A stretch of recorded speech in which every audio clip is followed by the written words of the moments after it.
রাধে রাধে বন্ধুরা, কেমন আছো তোমরা সবাই? আশা করি সবাই খুব ভালো আছো। আজকে ব্লগটা আমি রাধে রাধে দিয়েই শুরু করলাম এবং এরপর থেকে যত যাই তোমাদের সাথে শেয়ার করি না কেন, সব কিছুতে কৃষ্ণ বা রাধা তো থাকবেই। কারণ ওদের কৃপাতে, মহাদেবের কৃপাতে আমার জীবনে নতুন একটা পথ চলা শুরু হয়েছে, নতুন একটা অধ্যায় শুরু হয়েছে। জীবনের চরম পাওয়া যেটা হয় সেটা আমি পেয়ে গেছি। দিনটা ছিল 9 মার্চ।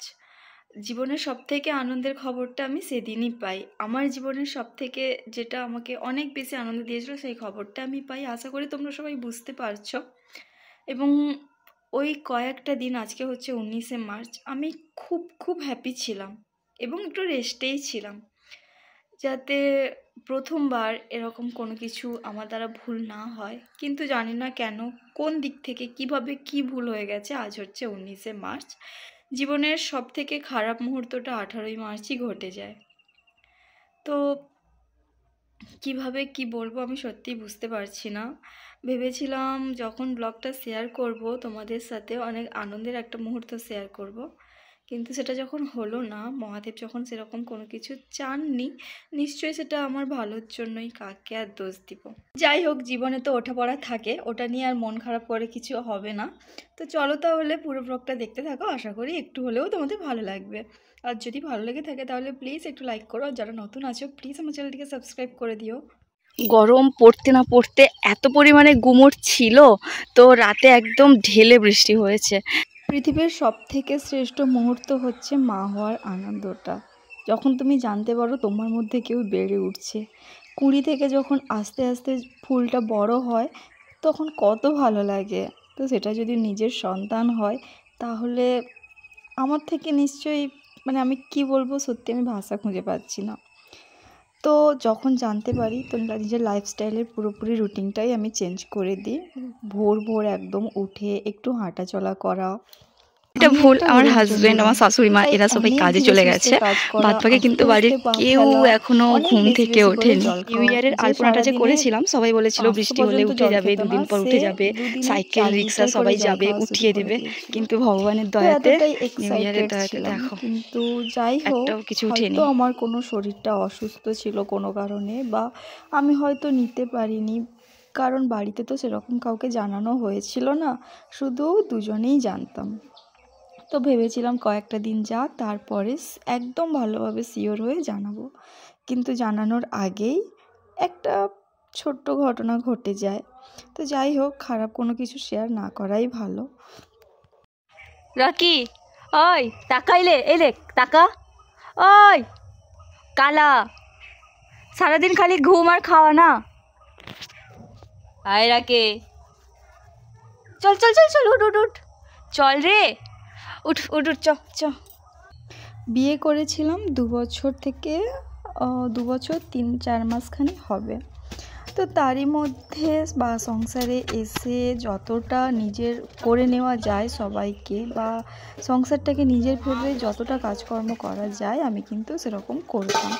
কষ্ট আমার মধ্যে না ওরকম ক্লান্তিবোধটা আসতো না। আমি সবসময় একটু স্ট্রংই থাকতাম, সেটা আমার মনে হতো। কিন্তু পিরিয়ডস চলাকালীন পেট ব্যথাতে একটু কষ্ট হতো, বাট আদার সময় আমার মনে হতো যে আমি সত্যিই খুব স্ট্রং আছি। কারণ কাকিমাদেরকে দেখতাম একটুতে হাঁপিয়ে পড়তো বা এটা ওটা, আমি বাবা পারবো না, কিন্তু আমার মধ্যে ওই ক্লান্তনেসটা থাকতো না।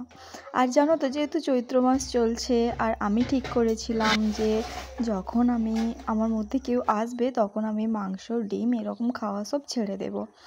বেশিরভাগ দিন নিরামিষই খাবো, আর চাইলে একটু ছোট মাছ খাবো। তো যেরকম কথা সেরকম কাজই ছিল।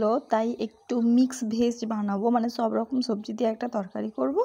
সেরকম মাও নিরামিষ খাবে, আমিও খাবো। আর যেহেতু ভাইয়ের বসন্ত হয়েছে, ভাই এসছে, তো সেহেতু সবাই একসাথে নিরামিষ করে খেয়ে নিব, এরকম ভাবনা চিন্তা করেই কাজটা করছিলাম। আর একটু একটু মন খারাপ করছিল, সামনে তো শ্রাবণ মাস ছিল, তো মহাদেবের কাছে যাওয়ার একটা হিড়িক থাকেই। মহাদেব যেন টানে যে আবার যাব, আবার জল ঢালবো, তো ওইটা যেতে পারবো না, জাস্ট সেই কারণেই মন খারাপটা হচ্ছিল। কিন্তু জানো তো, যারা মানসিক করো ভগবানের কাছে, ওই মানসিকটা শোধ করবে। না হলে কখন কি ঘটনা ঘটবে বলা তো যায় না। এবার আজকে দেখো আমার লাইফে এটা একটা ছোট ঘটনা হলেও আমি জানতাম না আমার কিন্তু ভক্তা মানসিক আছে। এবার সচরাচর যেটা হয় মা বাবারা যেটা করে কি মানে আমার ছেলে হলে ভক্তা থাকবে। এবার যেহেতু আমি ছেলে না হয়ে মেয়ে হয়েছি তাই মানসিক শোধ করার আর কোনো প্রশ্নই আসে না, কিন্তু ওই যে মানসিকটা ছিল ওটা শোধ করতে হবে, না হলে মানে তোমাকে পৈতা নিতেই হবে, না হলে একটা বাধা থেকে যায় এসব কাজের ক্ষেত্রে। এটা কার গেঞ্জি বে?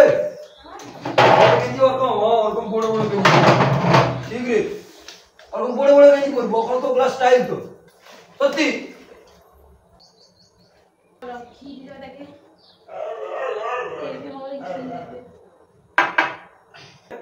আইসো নীল আইসো। দিলাই পাতারে খাই দে, পাতা দেখছি তো আমার ঘরে আর থালা টালায় কেউ খাবেনি, কলা পাতা একদম আগেকার মতো স্টাইল। আর দেখ একটু ঘি দিয়ে দাও। সে লেবু খাবে? ঘি খাবেনি? খাবে না লেবু খেলা। ঘি খাবে? ডাল খাইতে না না। আচ্ছা আচ্ছা আচ্ছা, না ঘি খাবে না খাবে? দুধ খাইতে হরলিক্স খাইতে কই। দুধ খাইতে না কইছে? দুধ হরলিক্স খাইতে কইলা। আচ্ছা আচ্ছা আচ্ছা, কলা পাতায় না ভাত সবসময় এক সাইডে দিব, এই যে বিটটা নয় না এক সাইডে দিছি। ডাল খাবে নি মাছ খাবে নি। চিকেন আর ওখানে আদিলে ইত্যাদি করে ভাত করি। ঠিক আছে নীল তরকারি ঠিক আছে। কলা পাতায় খাইতে মনে হয় যেন অনুষ্ঠান ঘরে ঘরে খাইতে রে।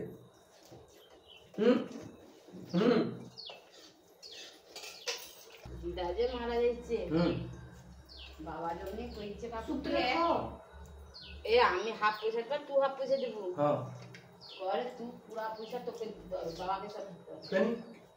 তুমি যদি পুরা পয়সা নাই দিব তাহলে আমি গ্রামে মারতে যাবা।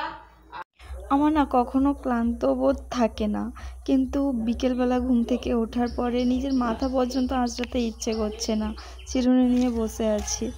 সামনেই বোনের বিয়ে, তো সাজানোর দায়িত্ব ছিল আমার, কিন্তু আমি সে দায়িত্ব এড়িয়ে গেছি। তো এই একজন মেকআপ আর্টিস্টকে ঠিক করেছিলাম, তো তার সাথে আজকে ফাইনাল কথা বলার ডেট। তো বোন ডাকছে, চলো গিয়ে ফাইনাল করি। খুব একটা বেশি দিন তো হাতে নেই, কি বলে দেখি। পুকুর উপরে জল আছে?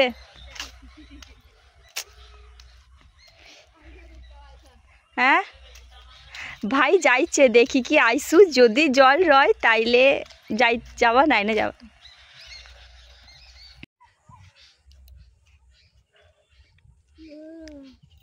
তুমি যখন রিসেপশনে সাজবো না তখন কি করবো কত কইবো যে অ্যাডভান্সড হেয়ার স্টাইল করতে, মানে চুলটাকে একটু ছাড়া যে হেয়ার স্টাইলগুলো হয় সেই হেয়ার স্টাইলগুলো করতে।